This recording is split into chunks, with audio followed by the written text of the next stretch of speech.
Chers amis, aujourd'hui, avec le cinquième dimanche du Carême, nous entrons dans un nouveau temps liturgique à l'intérieur du temps du Carême. C'est le temps de la Passion, avec le cinquième dimanche, qui est aussi appelé le premier dimanche de la Passion.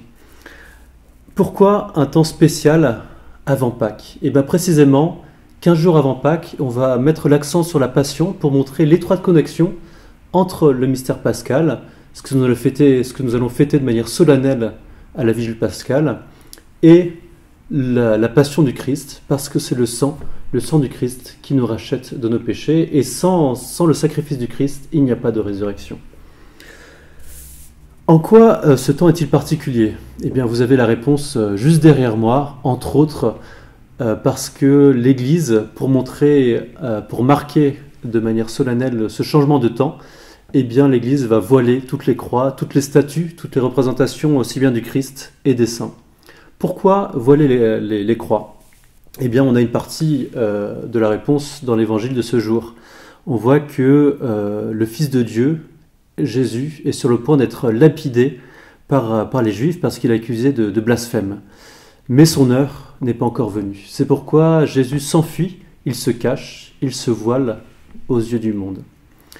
Et c'est pour quelque part exprimer cette humiliation inouïe du Fils de Dieu que l'Église a voilé la croix. Un Dieu qui se cache pour éviter la colère des hommes, c'est un renversement un peu surprenant. Eh bien, il y a quelque chose de ça. Il y a aussi cette idée que l'Église veut accentuer ce temps de pénitence comme un deuil. L'Église, qui est l'épouse, va être comme une veuve désolée, avançant tristement dans ce temps de la Passion. Vous voyez, au début du Carême, l'Église pleurait les péchés de ses enfants.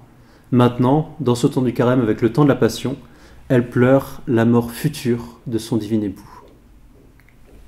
Et on voit à travers la liturgie et les textes de ce jour qu'il y a deux choses à retenir de l'attitude du Christ. D'abord, le Christ qui en bute à la haine croissante de ses adversaires. Et en même temps, le Christ qui reste maître des événements et qui offre son sacrifice par amour pour nous. Et nous voyons le Christ en but à la haine à travers l'introïte. C'est le psaume 42 qui est chanté, qui exprime la plainte du juste. « Fais-moi justice, ô Dieu, et plaide ma cause contre un peuple infidèle. De l'homme fourbe et pervers, délivre-moi. » Ce psaume qui est appliqué aujourd'hui au Christ nous montre combien son existence ici-bas est un drame. Peu à peu, le Christ est comme encerclé par les puissances du mal et elle semble comme l'enserrer et peu à peu s'intensifier et l'étouffer, si on peut dire. On est face à quelque chose, un échec apparent, c'est la passion. C'est la mort toute proche, c'est l'heure, c'est son heure. Et c'est ce qu'exprime cet introïte, c'est l'expression poignante d'une âme qui est en détresse. C'est la même expression que dans le chapitre 53 d'Isaïe, le serviteur souffrant. Il y a le Christ qui est paré de toute sa sainteté, la beauté d'un sacrifice volontaire offert par amour pour nous, et en même temps le Christ qui est trahi, qui est calomnié, humilié par les hommes, son abaissement, sa kénose, qui va atteindre maintenant son apogée. Il n'aura ni forme ni beauté. C'est la beauté du Christ, finalement, ce sera celle de n'être plus que l'amour éternel dans son suprême abaissement. Le graduel, lui aussi, est emprunté au psautier, et le Sauveur, il demande d'être délivré de ses ennemis, d'être soustrait même à la rage d'un peuple ameuté contre lui. Et en même temps, toujours ce balancement, en même temps, ce serviteur qui accepte par amour de faire la volonté du Père. Le Christ qui accepte et qui offre ce sacrifice par amour reste donc maître des événements. Et c'est important de voir le thème du sang dans ce dimanche de la Passion. Le sacrifice du Christ passe par l'offrande de son sang.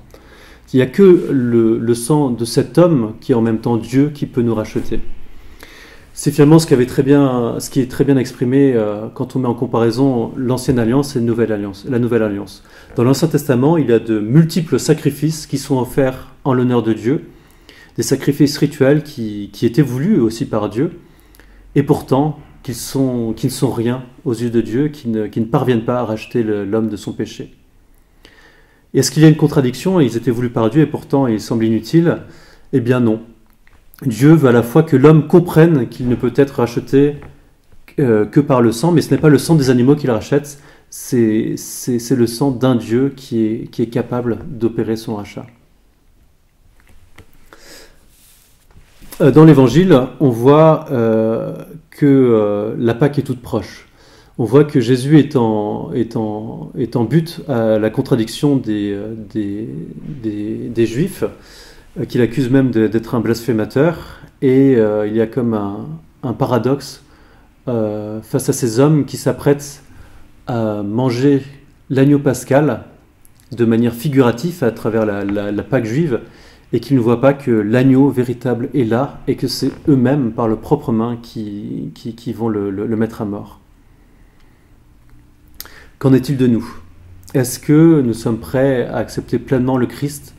Est-ce que nous aussi nous allons rester face à cet agneau figuratif, extérieur à son sacrifice, à son immolation volontaire, ou est-ce que nous allons courageusement communier à cette passion? Le Christ lui-même nous pose quelque part la question dans l'Évangile en disant « Vous dites que le Père est votre Dieu, mais vous ne le connaissez même pas. Vous dites que le Père est votre Dieu, mais vous ne le connaissez pas. » Cette question, chers frères, nous est aussi adressée aujourd'hui, en ce dimanche, dans l'Évangile. Qu'allons-nous répondre à cette question en ce temps de carême? Peut-être que la réponse nous est suggérée par l'offertoire. L'offertoire est une prière de louange, c'est la confiance dans le sang qui est salvateur, le sang du Christ qui rachète tous les pécheurs. C'est une invitation aussi à reconnaître Dieu comme auteur de la vie nouvelle, plutôt la vie nouvelle qui nous est donnée par le sacrifice du Christ, qui est la source de la vie nouvelle. En conclusion, nous sommes dans la contemplation de la Passion, et nous savons que c'est le sacrifice du Christ qui va nous sauver. Et pourtant, notre effort à nous n'est pas supprimé. Il prend au contraire toute sa valeur, toute son efficacité en étant uni à la passion du Christ. Pour cette fin de carême, il faut évidemment ne rien lâcher. C'est un slogan qu'on avait dans d'autres domaines, qui est aussi valable pour ce temps de carême. Ne rien lâcher de nos efforts et surtout les associer à la passion du Christ, à ce sacrifice volontaire, sacrifice fait par amour de Dieu pour nous. Pour cela, nous pouvons reprendre l'hymne du Vexilla Regis, l'hymne qui est propre au temps de la Passion, que l'on commence à chanter aux premières vêpres de la Passion. Et cet hymne est une invitation à contempler la croix du Christ. Le poème qui assimile clairement la croix à un arbre. Face à l'arbre de la connaissance du bien et du mal avec lequel Adam et Ève vont pécher et en cela vont entraîner le monde dans le péché, eh bien il y a un arbre qui apporte le salut et le salut du monde. Contemplons cet arbre et désirons nous associer au sacrifice du Christ avec ce sang qui est source d'une vie nouvelle pour nous. C'est ce que je vous souhaite pendant tout ce temps de la Passion pour cheminer jusqu'à Pâques. Amen.